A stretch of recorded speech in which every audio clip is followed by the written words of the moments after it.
What's up, guys? This is Casey, Coach Tom. and this is Shot Science Overtime number 178.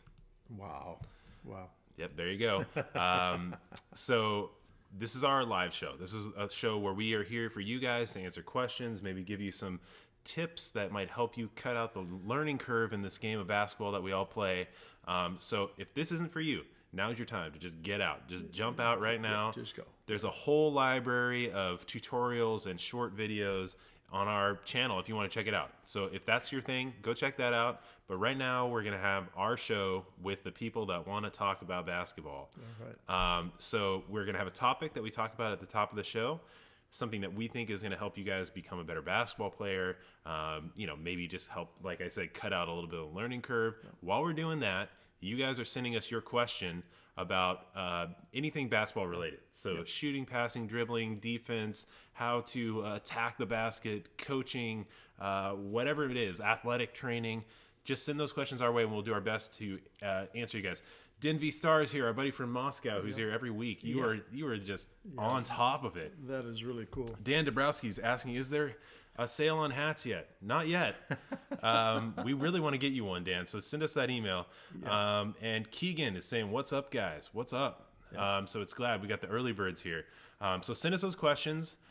We will do our best to answer as many as we can, but get them in early because we really just kind of get the early ones first. Yeah.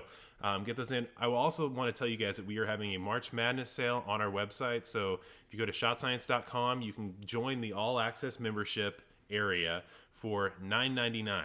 So that's a big. That's cool. It's a big discount from $14.99. So now would be the time to join. Make sure you guys go sign up for that. We also have the jump boxes on sale. So let me grab it.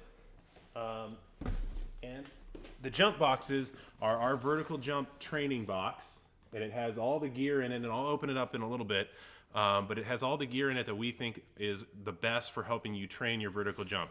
These things are regularly $99.99, but they are on sale right now for $84.99. So if you want to get one of these, now's the time. Don't wait, because the price will go back up. Yeah. And supplies are limited, so if everything sells out, you're kind of out of luck. So make sure you guys get in there, go to shotscience.com, and pick yourself up a jump box and sign up for the All Access area. And the All Access area, just to quickly let you know what it is, that's where we have all our tips and tutorials that are kind of things that we are putting out there for the very dedicated basketball players, the ones that want to become next level players. It's breakdowns on how to shoot, how to dribble, how to work on your game, passing, athletic training, all that stuff. It just goes beyond what we do on YouTube. So check that out, shotscience.com, and those are on sale for now, the March Madness sale. All right. So we got more people coming in. Awesome. Nate, what's up? Joshua Lyons, what's up? Cole, what's up? Romar Rivera, what's up? Cool to have you guys. Yeah. Okay, let's get into our topic. Our topic for today is, what position should I play? Yeah. We get this question every once in a while, right? Yeah. Almost like constantly. Yeah. And a lot of times it goes like this. How can I learn to be a point guard? How can I learn to be a post player? Or I'm 5'6". What position should I play? Yeah, and the reality of the whole thing is this: is actually it's got a number of different directions that we're going to go here today. But one of the things that's really important for younger players to keep in mind is this. And when I'm talking about a younger players, I'm talking about those maybe who are just kind of on the cusp of getting started to playing basketball. And the big problem that everybody has is they relate most of the time to their size as to how or where they're going to be playing on a basketball court. Coaches think that way too, but oftentimes what you find is that you limit yourself as a player when you start preparing at age 11 or 12 or 15 even to be a point guard, and you're already 6'4", or vice versa. You want to play a position, particularly maybe it's a 1, 2, or 3 a guard, and just your position is often decided for you by in fact always decided for you by your coach. They determine where they're going to use you and what you can do when you get to playing on their team. Yeah, well, here's how people generally think about basketball, especially people when they're like kind of beginner, intermediary, entry level kind of players, and they think about it as we have a point guard, we have two wings or two perimeter players, a shooting guard and a small forward. We have a power forward and we have a center. I need to identify what I am in that position package, and then I can work on that position, and that will make me the next level player that I want to be. That's the wrong approach. That is the wrong approach. And, we've said this many, many times that we wanted to dedicate one of our shows to this because we get it so often where players, like you were saying, they either look at their height and weight and they are like, well, I'm 6'6", I weigh 195 pounds. I need to be a center on my team or whatever because of my height. But there are so many other factors that go into the consideration that the coach is going to have on where you play, because you may play on a team where being 6'6" actually makes you a small forward. Yes. Or you might play on one team where you are the center, but then on the next level team that you want to play on, there's another guy that's 6'6" or 6'8", and then what do you do there? Do you play? Do you have to compete with that guy to play center, or do you maybe have some other skills ready to go where you can play the power forward or the small forward or the point guard? For us, we don't like when people are come and just preface any question with, I'm a point guard, or I'm a this, or should I be a? I mean, we don't like that stuff at all. Right? I mean, what exactly? The upshot of it is that we really like to see well-rounded players. Guys that are 5'3", 6'3", they're all able to play the game of basketball. And versatility. Yeah, versatility. And the thing that is really cool is that if you end up being on a team where there's a whole bunch of people that are in front of you playing a position, you get to sit possibly. Whereas maybe you have the skills that you've developed that make you an all-around player, plus you maybe have a little size. Maybe you get to move to a position with your back to the basket. Or vice versa. Maybe you are a bigger guy, but you really have good ball skills and you're athletic and you can get to the basket. Then coaches will evaluate, say, I really want that guy attacking the basket. He's big enough, they can get there and finish, and they really can't do too much about it. Just being able to play basketball and not just play a 1-2 post, 3, 4, 5, whatever, you can play at any spot and be effective. So how do you do that? Well, hold That's on. a question. Just think about how deadly you'd be as a point guard if you could do all the things that a point guard does, but you could also do all the things that a post player does or a perimeter player does. So you can shoot, you can distribute the ball, you can go into the post.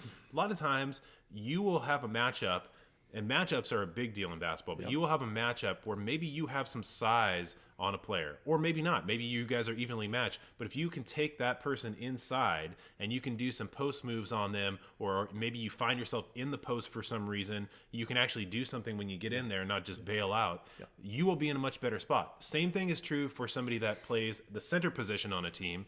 If they are able to do everything that a center does or a post player does, and they're also able to step out and pull that defense out of the middle and stretch out the offense, they're going to be way more valuable because they'll be able to execute from further away from the basket, and the defense has to respect it. And you see this all the time when you're talking about NBA players and different sizes and all that. And let's talk about a few. Okay.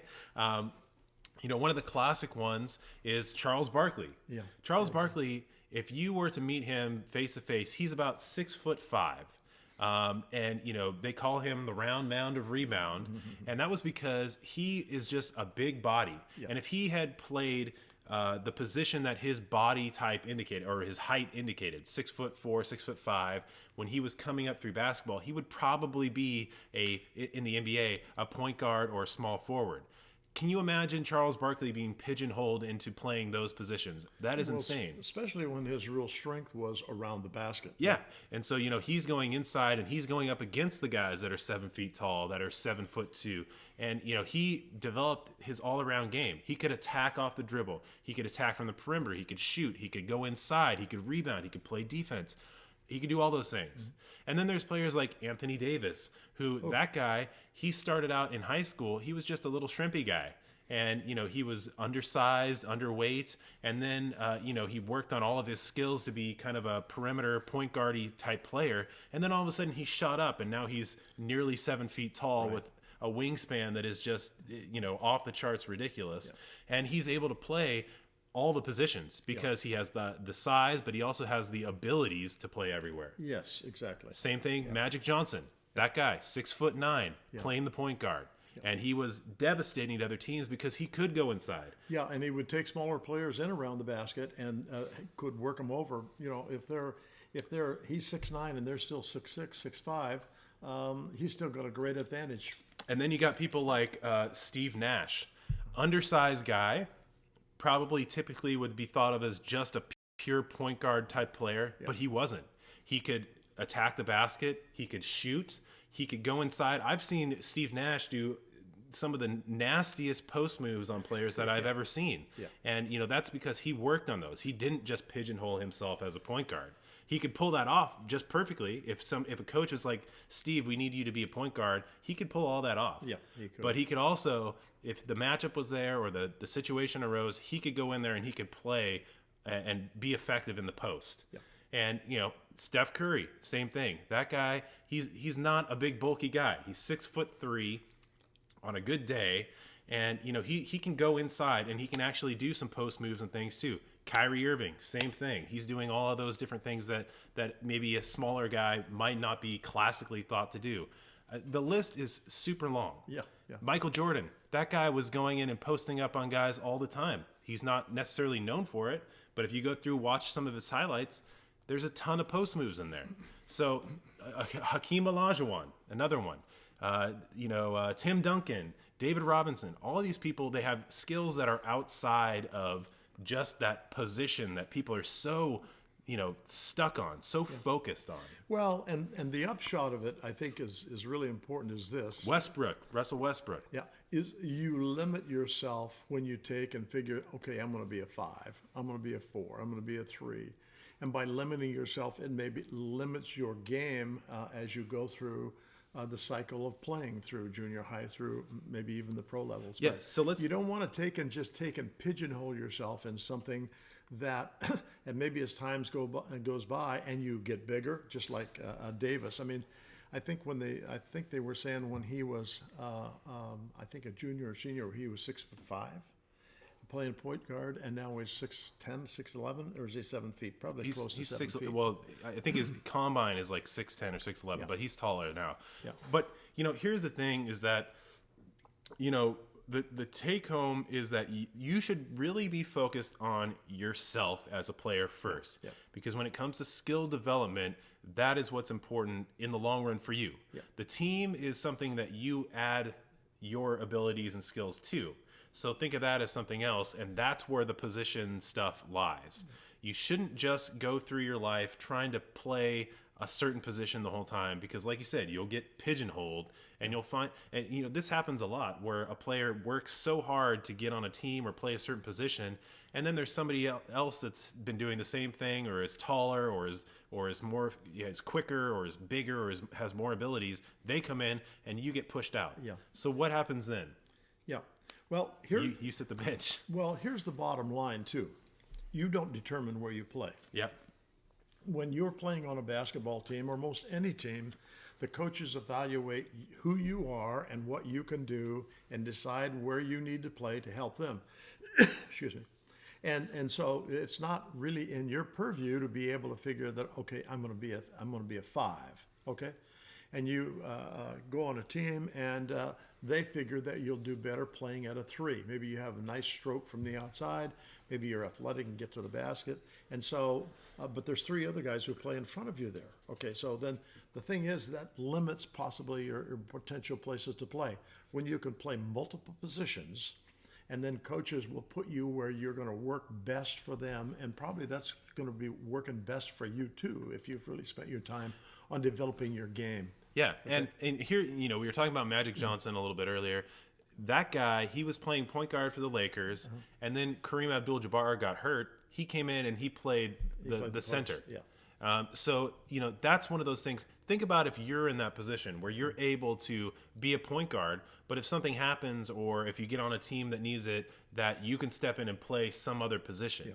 I mean, that's incredible because you can be able to get that playing time, but also help your team. And, so many people, they want to be so focused on one thing. They want to be good at one thing. I want to be a great shooter. Well, that's great. But it's also great for other teams because they'll figure that out. Oh, you're a great shooter. We're going to take that away from you. Yeah, and now you're dead. Yeah. The thing, now that's kind of a harsh word to say, but the thing is that when they take away what you can do, now what else you got in your bag to go with? And if you haven't spent time working on those other elements, then you're not going to be very good. One of the things that we do with all of the players that we're involved with is this. We first of all work on developing their shot mechanics so that they can be effective shooters. Now, they have to do an awful lot on their own. Here's our approach too. When we're talking to new students, our approach is like this. We can show you what to do and how to do it. And then everything else falls on you. And why? Yeah, and why? And the point that we try to make is this, is that we can't make you great. You make yourself great, or you make yourself better. And we can only show you the path on how to get there and the mechanics that it takes to be able to do that. And so if you haven't done that, then probably you're going to be kind of limited in what you can get done. Yeah, and here's my final words on it. But if you want to add anything, and Okay. here's what a lot of people are worried about when they are basketball players these days. I've noticed they're afraid of being exposed. Yeah. That is a word that we hear all the time. Yeah. Are you getting exposed? You were exposed. Whatever. When it comes down to being exposed, that means somebody basically exposed your weaknesses Yeah. and maybe kind of made you feel like you weren't capable or whatever. Mm-hmm. So when we're talking about becoming an all-around versatile player, that just gives you that many more tools to never be exposed. Right. They can take away your shooting. They can take away your driving. They can take away your passing.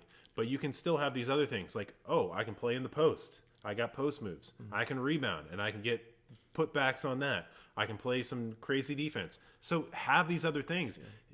If people are, if the other team can take away 2 or 3 of those things from you, at least you have these other things in the back pocket. Yeah. If you've only got 1 or 2 things you can do, well, you've been exposed. Well, and coaches prey on that too. They, through scouting and all of that, they figure out, hey, Bill over here that plays the 4 spot, he's a pretty good shot in the corner.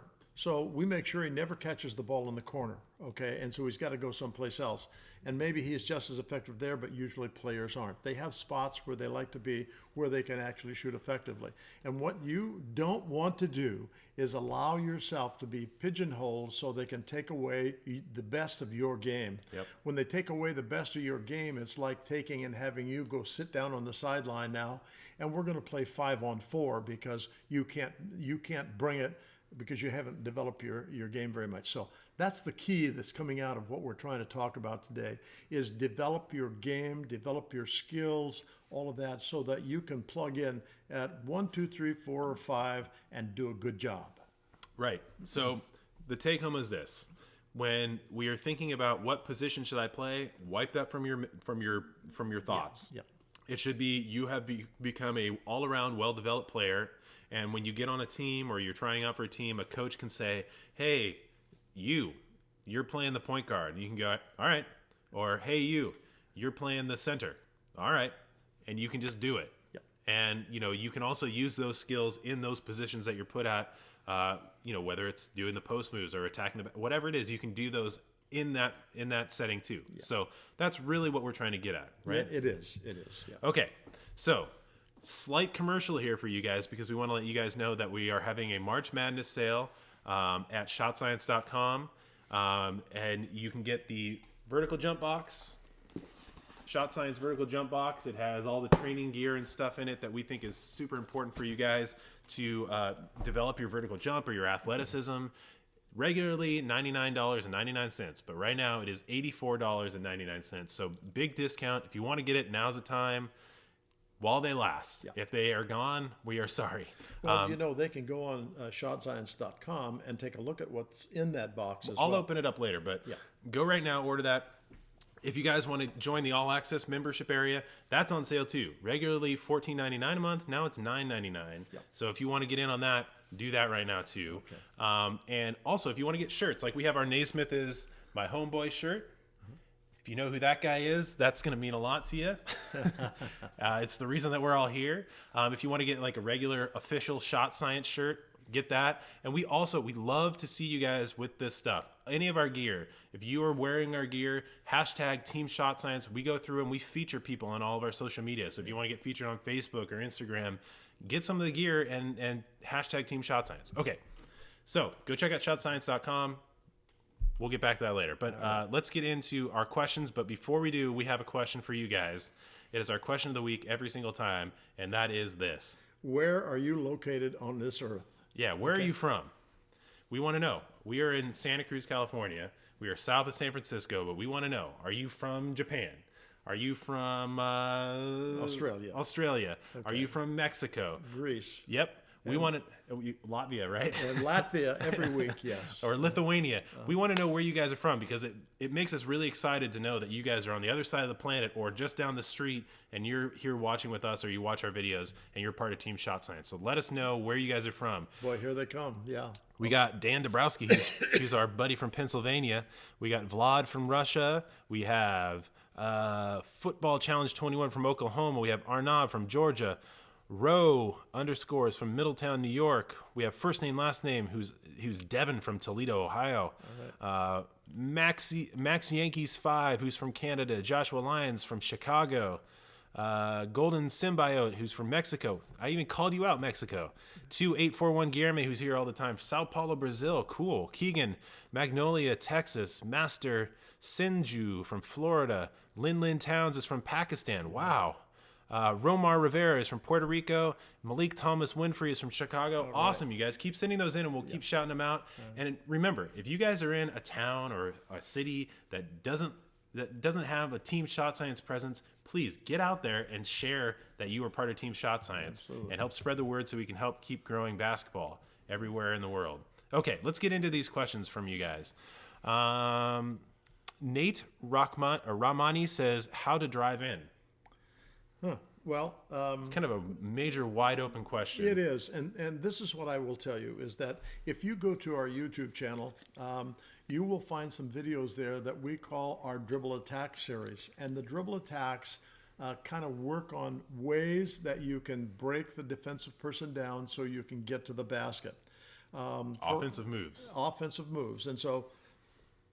It's the question is so broad we really couldn't do much justice right here. But just go to those videos and check them out.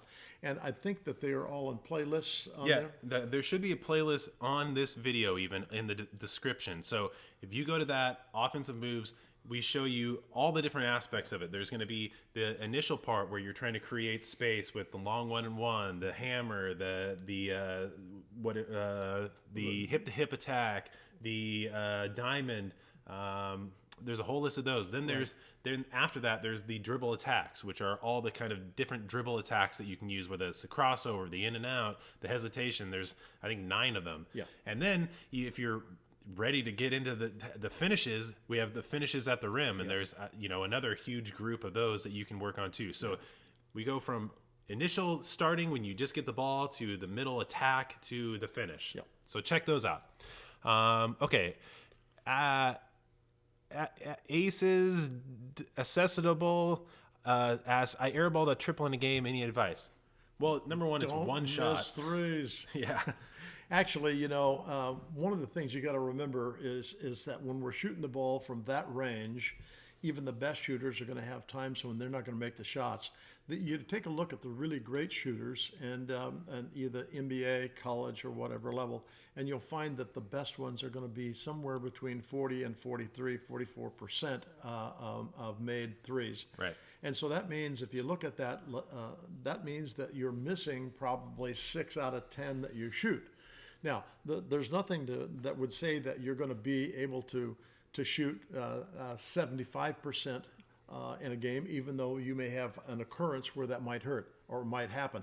But the thing that is really important to remember is that that's a long shot. It's usually a contested shot, and your average is going to be For high schoolers, maybe in the 36 to 40%, and maybe the next level is going to move up to maybe 44. Well, I just think that, number one, it's one shot. If it's a chronic problem, that's a different situation. If it's something that happens all the time, that's when you need to look at, why is this happening? Yeah. Are you pulling your arm down and finishing low? Are you losing power somewhere in your connection between your legs and your upper body? Or the release is not right. Yeah, I mean, there's so many ways that can happen. So you'd have to pinpoint kind of some more of that. If it's something that happens all the time, that's something you need to address. If it was a one-time thing, I mean, that's something different. Yeah. And like you were saying, you're going to typically 3-pointers, you're going to make less than half of the ones that you shoot. Well, I was reading something the other day, and this coach was saying about his player was making 75% of his free throws or his 3-point shots in practice. Okay. Whoop-de-doo. Yeah, but when that translates into the game, these are the things that are going to be happening to make that less of an occurrence. Number one, fatigue.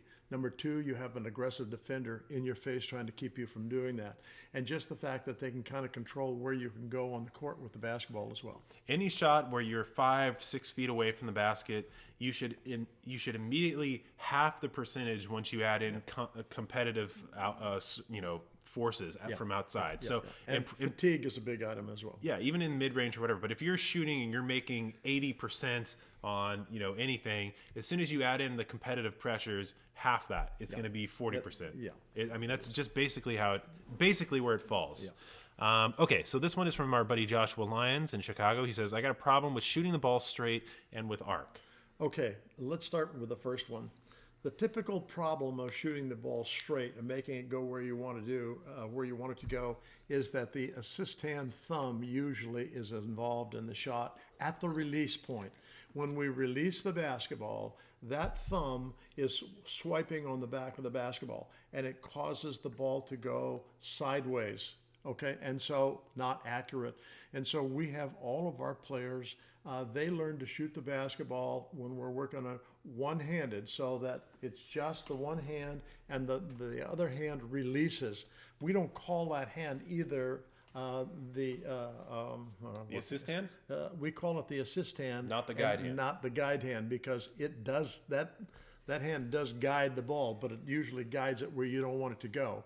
And so by taking that hand off at the release point, you're going to find that the ball is going to go straight for you, okay? And it usually takes a little bit of practice, but not very much, before all of a sudden that ball is starting to go right to the middle of that hoop every time we shoot it. Okay, the second thing is... With arc. One of the things that's so important for shooting a basketball is having an adequate arc. And, some people vary in what they feel about the arc. The best arc we feel is right around 45% of arc as it's dropping down toward the basket. 45 degrees, you mean? 45 degrees. Some people like more of that. Some I've heard like to go as high as 60, but we don't buy into that. Saw a study the other day, and this study was done showing that the best arc is somewhere between 44 and 46 degrees when it's approaching the basket.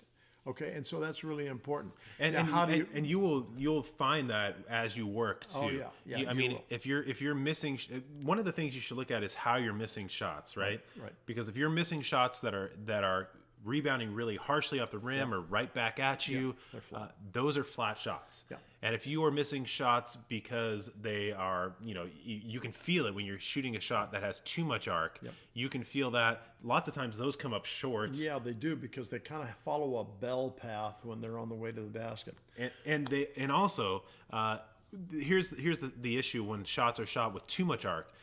You do want to have a lot of arc, because that helps. Yep. But there is a point of diminishing returns when if you're trying to put too much arc on it, you're shooting a longer shot because you're adding that much more distance on where the ball has to travel. Yep. That, you get to a point where that doesn't help you anymore. Right. And so you want to find that nice, even middle space where, the Goldilocks range, where it's like, right in between that 44 to 46 or whatever the degrees are, that puts the ball so that you're getting enough arc so that it sees that huge target, but also so that you're not shooting it too far. Yeah. Okay, the real upshot of the arc is how to do it. okay?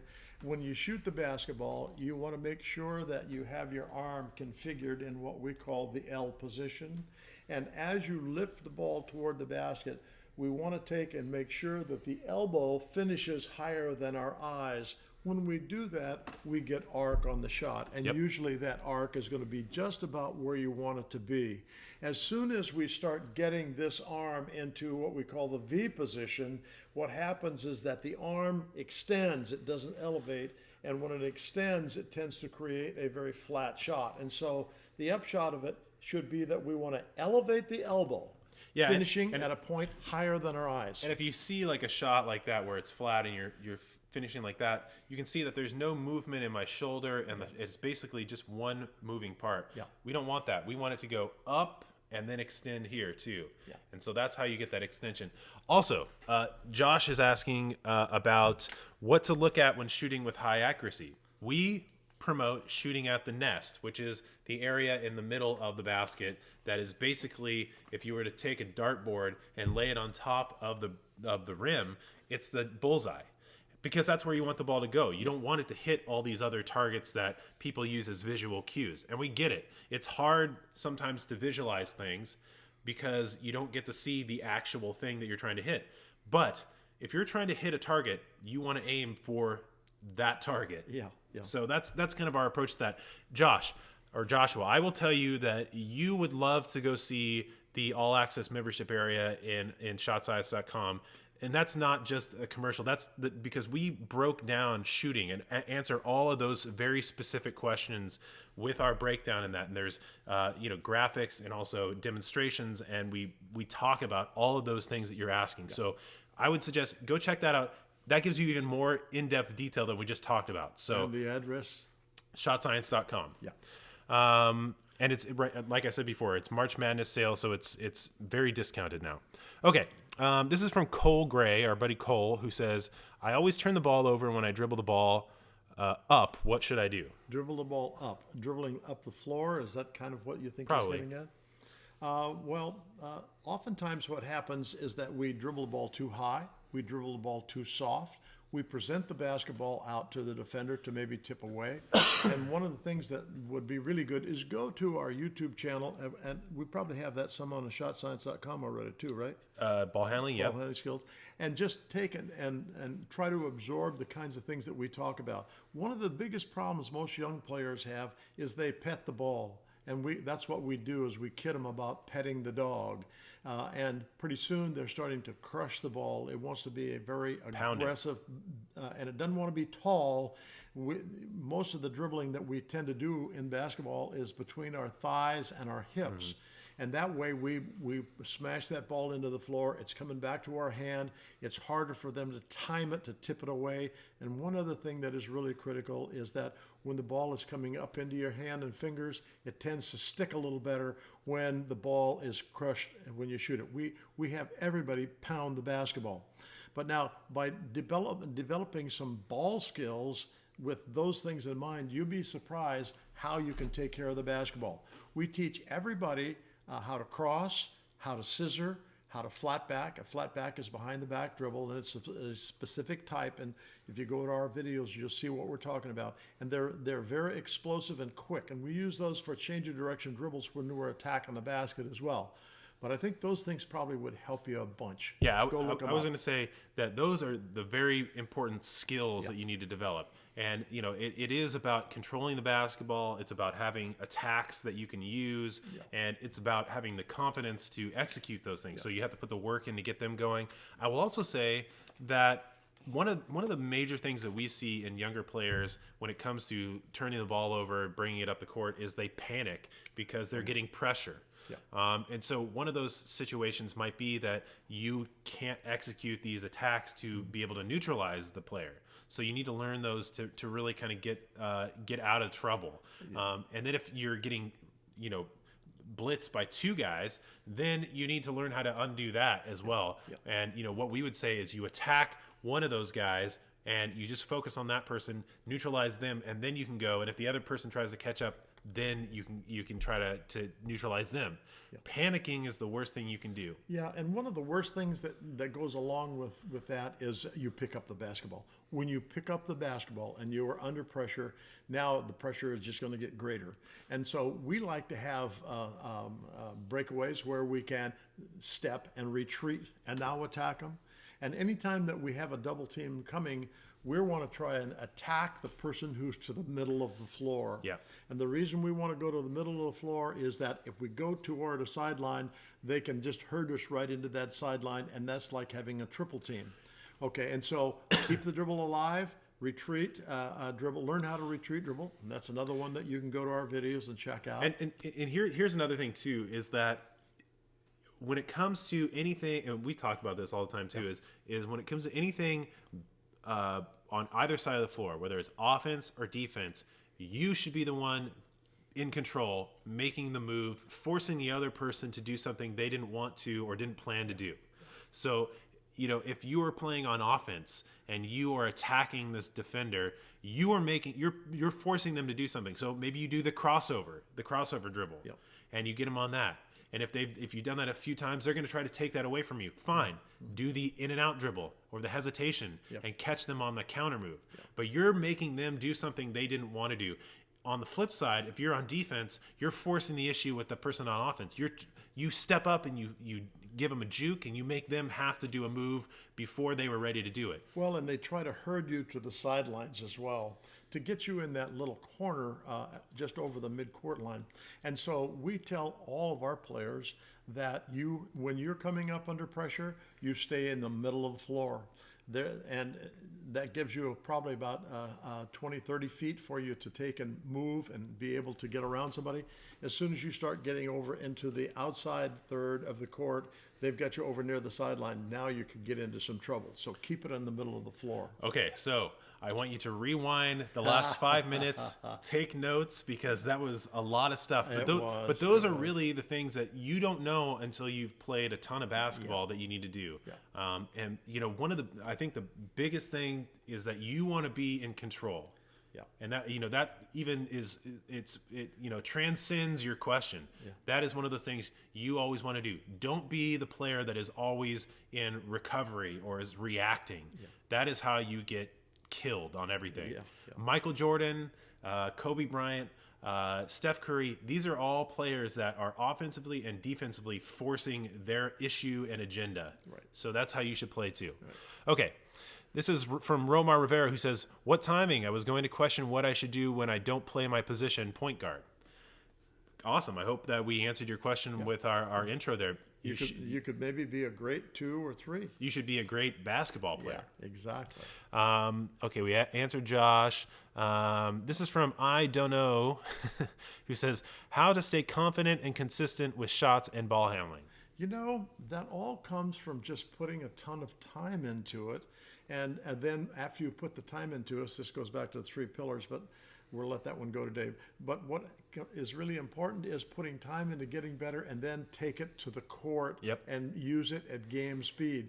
As soon as you begin to use things at game speed and they start to work for you, your confidence starts to grow. And that's really how you make that happen. It's not just like someday you open the door and all of a sudden you've got all of this confidence. It takes time to build it up, and you just have to work hard so that you develop the skills and then take those skills to the court. Yeah, I think that it really comes down to consistency is how you even get the confidence. When it comes to executing consistently, you have to practice consistently. Yes. So you have to really put in the work regularly so that you're doing work Monday, Tuesday, Wednesday, Thursday, Friday, Saturday, Sunday, so that you are always addressing those. So you're working on shooting on all those days. You're working on ball handling all those days. You're working on defense and passing all those days. Because if you're working on all those days and on Monday you're doing some heavy work and then on Friday you have a game, you want to have worked Monday, Tuesday, Wednesday, Thursday, and then play Friday so that it's there. Yeah. If you only work on Monday, even if it's a ton of work, you did cumulatively the same amount of work, 5 hours on Monday. If you don't do the work on those other 3 days, Friday's going to come and you're not going to be as able to execute consistently. It's going to be rusty. It's not going to be there. So consistency in practice will lead to consistency in execution. And then you'll have confidence that it's going to be there because you can consistently call it up. Yeah. So hopefully that makes sense. That was a deep explanation. Ro is asking, does AAU get you more college looks than high school? Okay, that's an interesting question. There are all different levels of AAU basketball teams and just regular travel teams. And some of them play at a kind of a local level where maybe the competition is not too Intense? too intense, and others play at a higher level, and that is more intensity, and that's usually where you are going to be playing in front of college coaches. If you go out and play in a local tournament, let's say within 20 miles of where you live, and the talent is not really outstanding, but pretty good, but not outstanding, there are not going to be any coaches there. And one of the things you have to remember is that college coaches are limited to where they can go at different times of the recruiting season. In other words, they can't go to every basketball tournament that is on the dockets because the NCAA limits different periods where they can be out recruiting at those kind of events. And so I would say this, if you're looking to be seen by a college coach, you probably want to be on a team that is usually getting you into higher level tournaments around the country. I know I did that for about 10 years or so, and we, from California, we were in Colorado, we were in Southern California, we were in Nevada, we were in Kansas, Texas, and what we were doing is we were going around with a pretty good group of guys to tournaments where college coaches could be there. Yep. We didn't go to them if they couldn't be there because, well, that's not true. We do one or two where they were just kind of average tournament, just to kind of get our people going. So hopefully that answers your question. Yeah, I mean, but it also really depends on the team. You got to do the research to find out what it is all about. Well, and you have to ask the right questions too. And talk to the right people. Yeah. Be aware that there is a money-making profit motive behind a lot of it stuff. Yeah, there is. And so you have to find the right people and do your due diligence in figuring that out. Yeah. And also, just because you go play in front of college coaches doesn't mean that you're suddenly going to be picked up. Yeah, that often happens by accident. When coaches go to those kinds of tournaments, they already know who they're going to see. Yeah. They've already been prompted, okay, we've got these two guys and we're going to be at this tournament in Kansas City on such and such a date. Hope you can be there to see them. Okay, and so they show up. And if there's somebody else they happen to see that piques their interest, that's cool. But oftentimes they're there to see specific athletes. Yeah, it's not like grocery shopping where they're going to show up and pick, I need a little bit of that, I need a little bit of that. It's more like car shopping where they have done all the research, they know what they're going to be getting, and they, show up and that's what they expected. Yeah. And, they're checking out whether that player that they know about is got a good temperament, is a good leader or whatever. And almost never do they see somebody else. They're like, oh, okay, well, let's check out that guy. Yeah. But if you want to be seen, do play all these things. That's fine. But also do some of the work yourself. Get out there and make some videos that you send out to these coaches, as many as you can possibly think of, where you are graciously kind of asking them to watch it, and maybe that will drive some interest too. That takes more work on your end, but that will probably have a better return than just hoping that somebody sees you at a tournament. Sure. Because if somebody sees you at a tournament, you better be the best player in the entire tournament, because otherwise, you fade into the sea of players. Well, one of the things I think it would do if you're looking to be looked at by college coaches is make sure you align yourself with a good, it doesn't have to be an AAU team. It could be a travel team and club team, club teams like that. But find out who they are, where they go, why they go there. Do the coaches have contacts on the college level, and does this fit me? And then if it does, maybe it's good to go ahead. You know, it's kind of surprising. I just thought of a situation that happened to us about 5 years ago. We had a father show up with a son, and we're saying all these great things about his son. His son got a chance to come and work out, and then we did put him on a team for a tournament, and it was a disaster for the kid. And it was a disaster for me as well, because I had to deal with a father who was just totally out in the woods about how his son could play. Yeah, And most parents are. well, yeah, but LeVar Burton Ball would have been minimized by this guy. I mean, it was just horrendous. Well, okay, that's saying something. Okay. Okay, we need to answer more of these questions because you guys are I will shorten them up. you guys are loading us with these questions right now. But let's try to answer some of these. I did see one where somebody was asking who the person is on my shirt. Oh. And there was a few people that got it right. I mean, it's James Naismith. Okay. Who knows about James Naismith? Yeah, who knows about James Naismith? I saw somebody had answered who he was, but if you guys know who James Naismith is, like Keegan, you got that right. And then there was somebody else that actually named what he was all about. So if you know, let everybody else know. Yeah. And if you want to get this shirt, shotscience.com, and people will ask you questions like that all the time. Exactly. Who's that guy in your shirt? Yeah. Well, if you're a basketball player, you should know. Yeah. Okay, let's see here. Accessible says that they are from England, and we have a few other people in here telling us where they're from. That's our question of the day, like it is every time. Tell us where you guys are from. Where are you from? Okay. Rhino Singh says, "Hey man, what's up? I'm back. Nice to see you back." All right. Zeno says, "Turn up, fam. Watch the first part of this video. The coach decides what position you're going to play. What you need to do is simply improve every part of your game." Right on. Yep. That is the whole take-home message. That is the take on it. Yes. Okay. Joshua Lyons asks how to get your mental side of your mind right before a game. You know, that's kind of an interesting situation to ask that. You know, we have, I think, a video on visualization and mental preparation. Yep. And that really would help a lot, because what you do is mentally kind of visualize the game unfolding as you play, and the things that you have to do, things that maybe you will face, and some of the adversity you might have to deal with. So mental preparation is awesome. Yeah, I think it's about relaxing, kind of clearing your mind, mentally thinking about the things that you're going to do in the game and being positive, focusing on, you know, the parts of your game that you feel strongly about, that you can execute, and then getting out there and doing a warm-up that is... It's about getting that focus. It's not about showing off for the crowd. It's not about doing some crazy move. It's really about loosening up and clearing your mind for the game. Yeah. Well, you know, there's even a more important, and I'll just take a short riff on this one. Lightning round.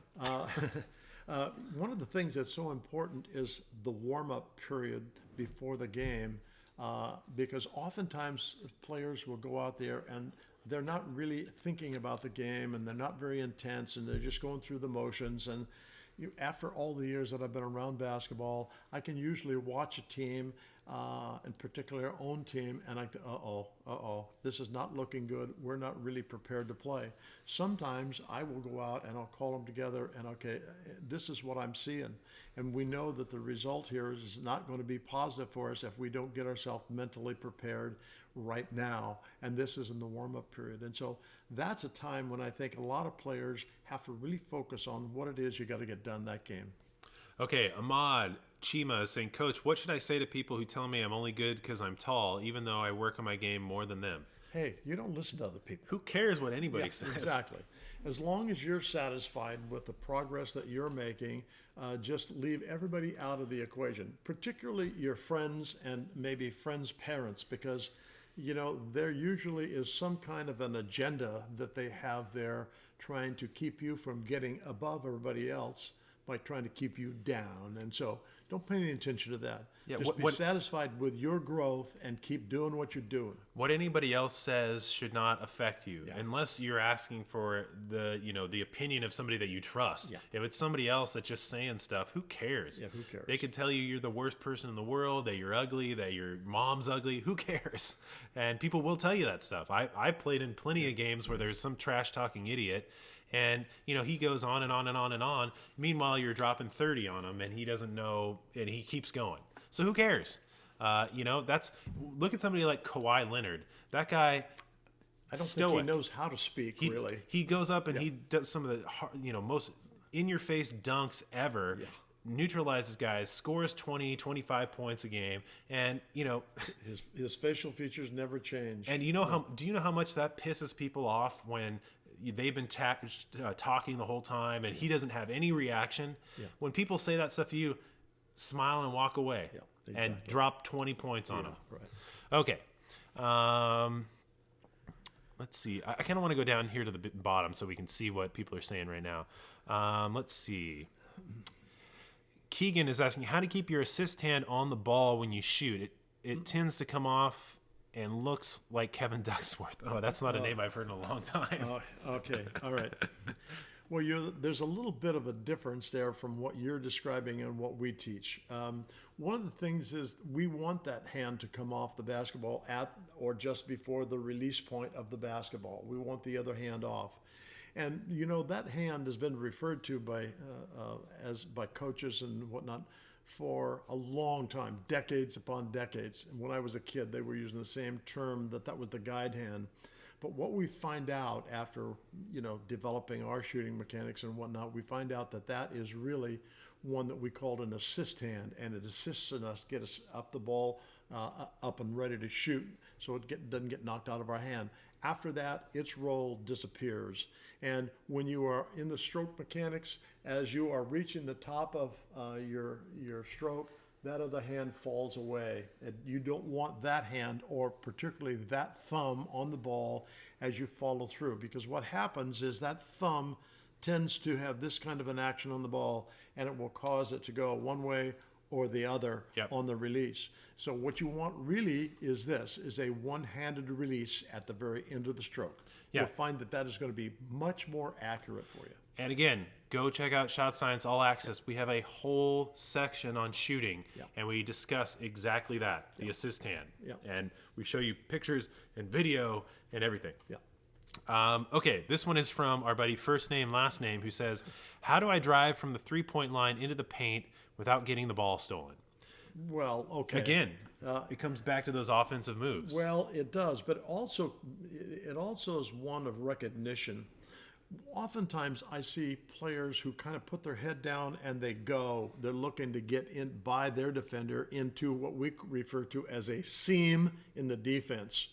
And in reality, most people who teach good defense teach their players to take the seam away from you. So if you have your head down and you step into a seam, that player steps over from a help side position, and there's no place for you to go. And yet players try to force their way through. And so that's usually where you get into trouble, when you're trying to force the ball between a couple of players. And so what you need to do is actually kind of set your player up. And we like to see you use a little shot fake once in a while to kind of straighten them up, and then you can make your play. And it comes back to that whole forcing them to do something they weren't ready to do. Exactly. We like to teach everybody the jab step as well, and the rip and go, so that we are able to kind of get by our player and get into that seam before they can really close the door on us. And so that's usually a good thing for you to learn, and it just takes experience more than anything else. And learn how to create space without the ball, moving without the ball, and again, goes back to those offensive moves and doing all those things you just said. Okay, KJ11 is asking how to make sure I don't travel when I'm about to drive to the basket. Check out our video on the long 1-and-1. Right. And we'll leave it at that.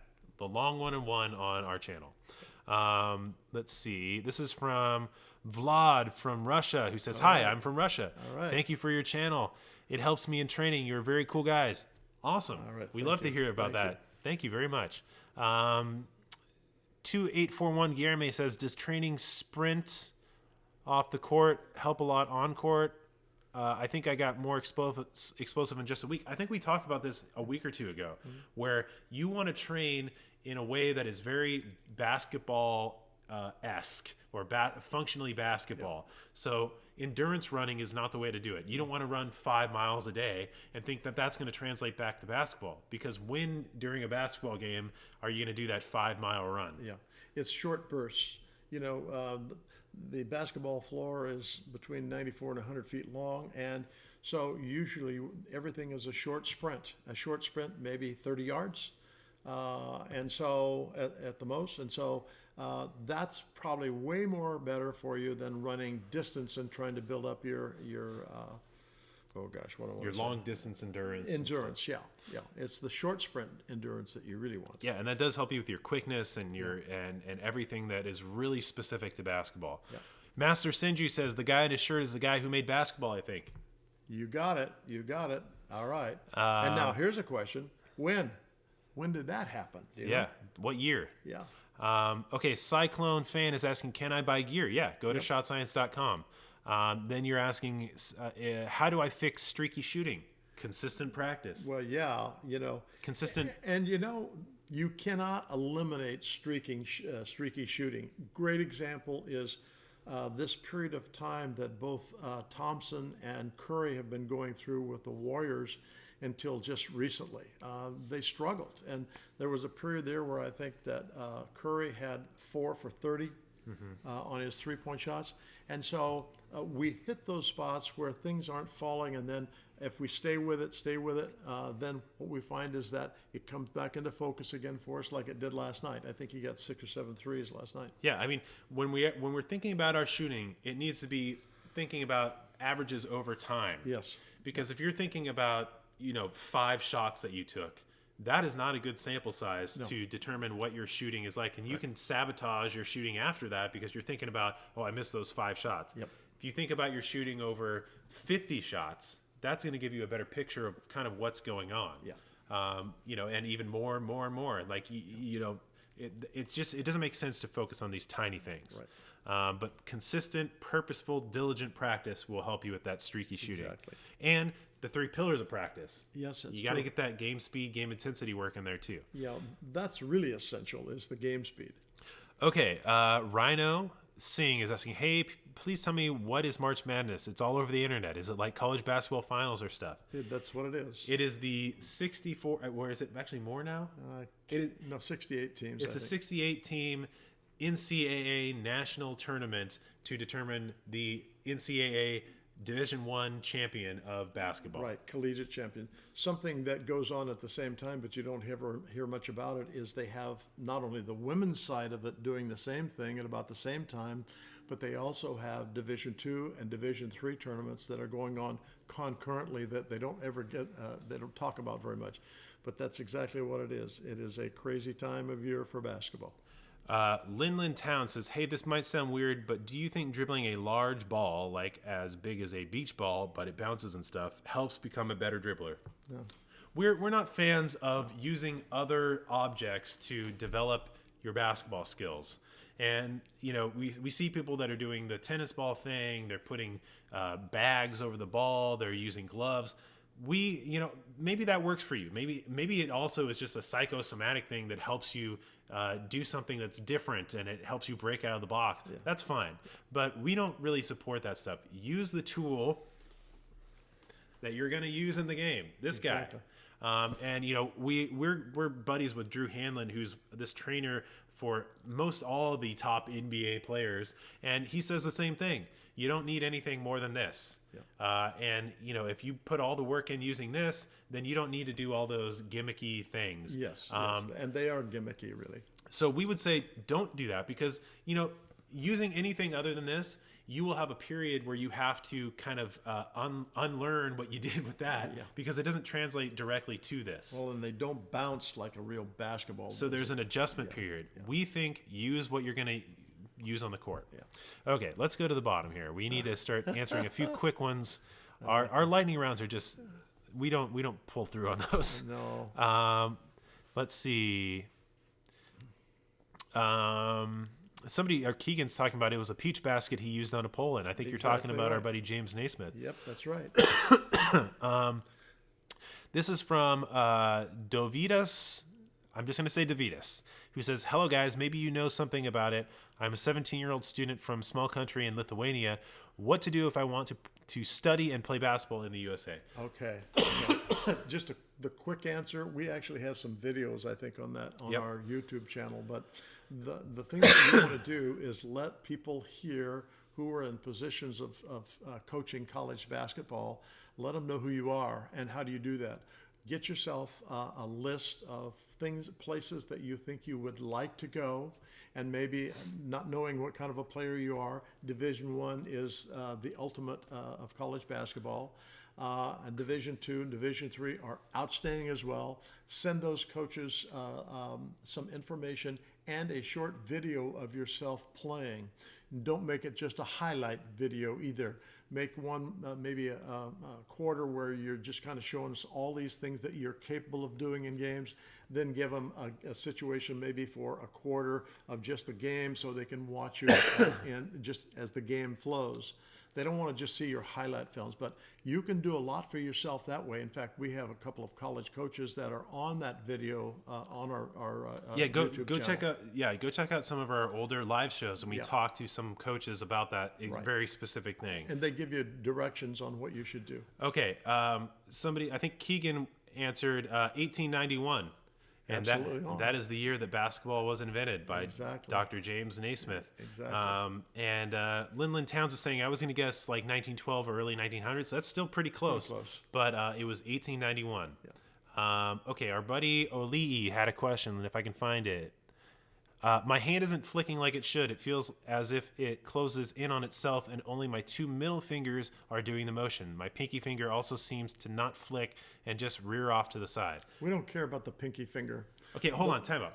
We don't care about the word flick. Yeah. We do not like that terminology. Yeah. You want flop. Yeah. Flick means that there's tension. You can see it. I can feel it. When I flick something or snap it, that is the worst thing you can do because you're putting all that energy into the ball. Flop. And the ball spins faster. Relaxed. When you are relaxed, the ball spins slower, which works to your benefit, believe me. So maybe that's your problem. You have too much tension and you're flicking instead of flopping. Right. And that flop is going to be really relaxed, and it's going to have a nice gentle it's going to gently impart the energy into the ball. Okay, let me just finish with this here too. Okay. Is that when the fingers come through, these two fingers right here, 1 and 2, are going right to the middle of the basket. Sometimes players will pronate their hand out to the side, and maybe that's what you're doing, and that'll direct the ball. Sometimes they take and supinate like this, and the ball goes the other way. We want to have the hand breaking and going right directly to the middle of the hoop. Okay, you guys, I think that's going to do it for us today. If we didn't get your question, it's not because we don't like you. It's because we just ran out of time. Yeah. But before you go, we have questions for you guys.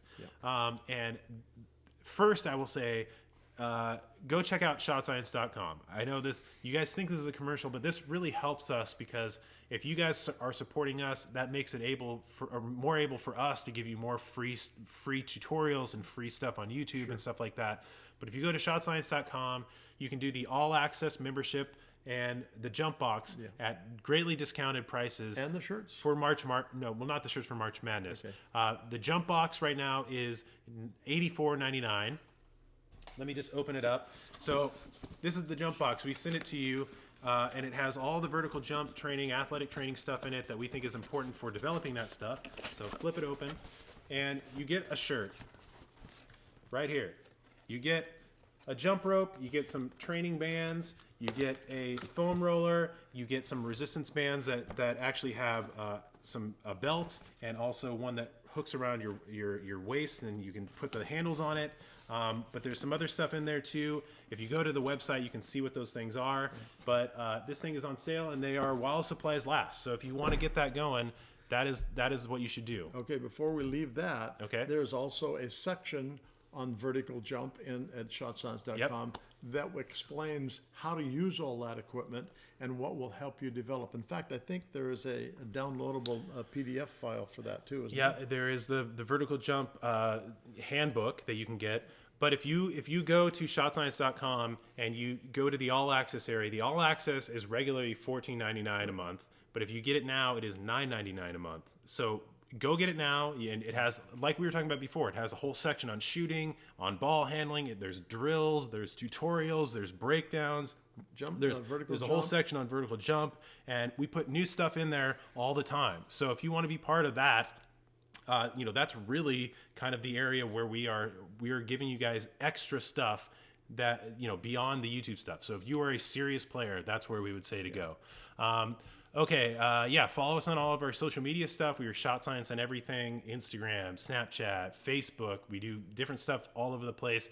If you get some gear, a shirt or anything Shot Science related, and you put hashtag Team Shot Science on your post, we will see that stuff, and we will feature people that do that kind of thing. So please do that.